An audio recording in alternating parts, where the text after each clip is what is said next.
Imagine a time when the globe was still a mystery, and Europe was confined to its own borders. Then, in just a couple of centuries, everything changed. The age of exploration, spanning roughly from the 1400s to the 1600s, was a period when daring European sailors pushed past the known world, forever knitting together the continents. This grand world-shifting project was driven by a simple, memorable trio of motivations that historians summarize as the 3 Gs: God, glory, and gold. Let's break down those powerful motivations. Gold was the main economic driver. Europeans desperately wanted a direct sea route to Asia, bypassing expensive Italian and Muslim middlemen to get rich on silks and, most importantly, spices like pepper and cinnamon. Glory was political. Kings and queens competed fiercely to conquer new lands and win fame for their countries. Finally, God was the religious motivation. Explorers and missionaries sought to spread Christianity to new, non-believing populations around the world. None of this exploration would have been possible without key innovations. Sailors couldn't just float across the ocean in old boats. They needed the caravel, a light, fast ship that featured triangular sails, allowing it to sail against the wind, which was a game changer. They used the astrolabe, borrowed from Arab navigators, to plot their location at sea. Combined with improved maps and the magnetic compass, these technologies gave explorers the confidence to sail into the unknown. The age of exploration was kick-started by Portugal. This small nation on the Iberian Peninsula had a massive vision, largely thanks to Prince Henry the Navigator. Though he rarely sailed himself, he funded more than 14 expeditions along the West African coast. His strategic goal was clear: find a sea route around Africa to access the riches of Asia directly. These early Portuguese voyages established vital ports, which unfortunately became key players in the growing gold and slave trades. Portugal's perseverance paid off spectacularly in 1498, when Vasco da Gama successfully rounded the treacherous Cape of Good Hope at the southern tip of Africa and reached the port of Calicut, India. This was monumental. It established the first direct all-water trade route between Europe and Asia. Suddenly, the long overland routes controlled by Venice and Islamic empires were obsolete. Portugal had shattered the monopoly and opened the floodgates for European economic expansion into the East. Seeing Portugal's success, Spain wanted a piece of the action. Their big opportunity came in 1492, when they funded the Italian sailor Christopher Columbus. Columbus believed he could simply sail west and reach the East Indies. He was wrong.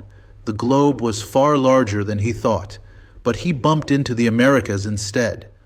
While he failed his original mission, his voyages set off a chain reaction, signaling the start of a new, dramatic phase of European colonization across 2 new continents. The 2 major Catholic powers, Spain and Portugal, almost immediately began squabbling over who owned what. To prevent a war, the Pope stepped in and mediated the Treaty of Tordesillas in 1494. This agreement drew an imaginary line of demarcation down the Atlantic Ocean. Portugal received lands to the east of the line, which included what would become Brazil, while Spain got all the lands to the west. It was an astonishing act of power, dividing the world between 2 European nations. The true scale of the globe was finally revealed by the voyage of Ferdinand Magellan. In 1519, he set off with 5 ships, sailing west for Spain. After navigating a narrow, dangerous strait at the southern tip of South America, now named the Strait of Magellan, he entered the massive, previously unknown ocean he named the Pacific. Though Magellan himself was killed in the Philippines, one ship limped home 3 years later, completing the first ever circumnavigation of the Earth, proving once and for all that the world was round and truly massive. In the early 16th century, Spain unleashed the conquistadors, soldier explorers on the Americas. Driven by the 3 Gs, these small forces accomplished incredible feats of conquest. Hernan Cortés landed in Mexico and, in just a couple of years, brought down the mighty Aztec Empire. A decade later, Francisco Pizarro used similar tactics to topple the vast and powerful Inca Empire in Peru. Their success allowed Spain to quickly establish control over enormous new territories. How did tiny groups of conquistadors conquer massive, well-organized empires? Superior European weaponry like steel swords and cannons certainly helped, as did their alliances with native groups who resented the Aztecs and Incas. However, the single most critical factor was disease. Native Americans had absolutely no immunity to Old World sicknesses like smallpox. These diseases wiped out up to 90% of the population in some areas, crippling the empires before the fighting even began. The world was now permanently linked, leading to the Columbian Exchange, an enormous, lasting global interaction. Named after Christopher Columbus, this exchange wasn't limited to trade goods. It was a vast two-way transfer of everything: plants, animals, human populations, technology, culture, and tragically, disease, passing between the Old World, Eurasia and Africa, and the New World, the Americas. It fundamentally reshaped global ecology and human society. The greatest gifts the Americas gave the Old World were new food crops that totally changed human diets. The most important were potatoes and corn, maize. The potato, easy to grow and highly nutritious, became a staple crop in Europe, leading to massive population growth.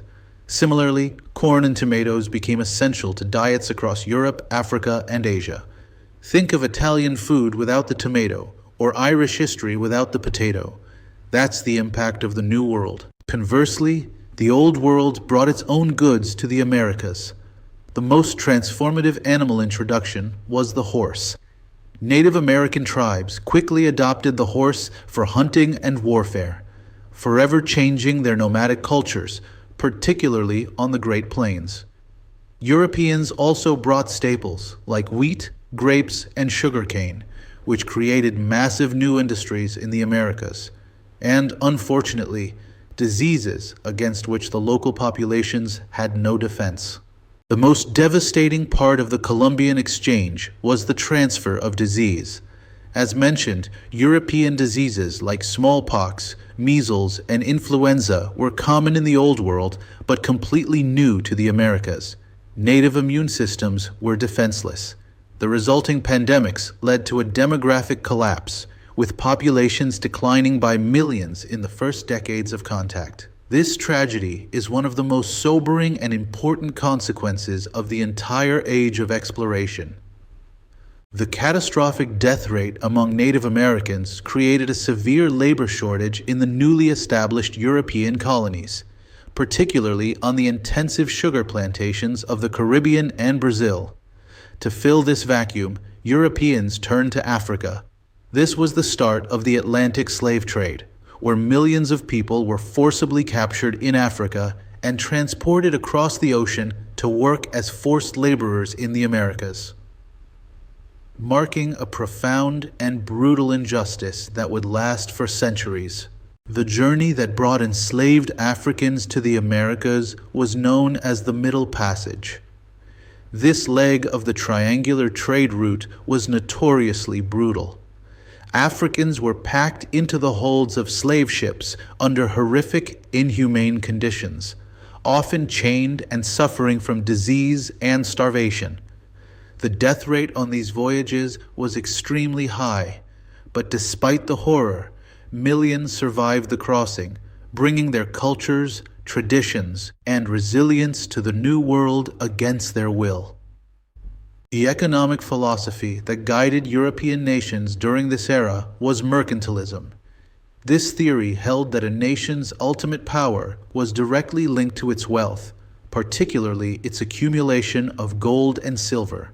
The goal of mercantilist nations was to achieve a favorable balance of trade, meaning they should export more goods than they import, to constantly draw money into the mother country. In the mercantilist model, colonies existed solely to enrich the mother country. They were not intended to be independent entities. Colonies were valuable in two key ways.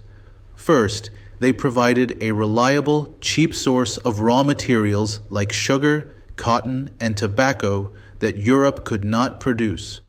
Second, they served as a guaranteed captive market where the mother country could sell its finished manufactured goods. This system drove much of the colonization effort. The massive expansion of global trade resulted in what we call the commercial revolution.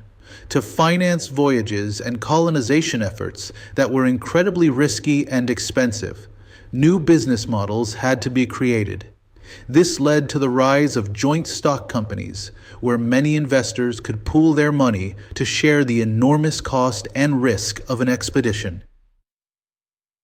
This early form of the corporation became the primary method for funding the vast empires of the 17th century. The Age of Exploration was a pivotal moment in history. It permanently connected all the major regions of the world, leading to a massive acceleration of global trade and wealth accumulation for Europe. However, its legacy is complex and painful. It was a catalyst for the genocide of native populations through disease, the horrors of the Atlantic slave trade, and the rise of European global imperialism. It fundamentally changed everything: economies, cultures, demography, and the geopolitical balance of power.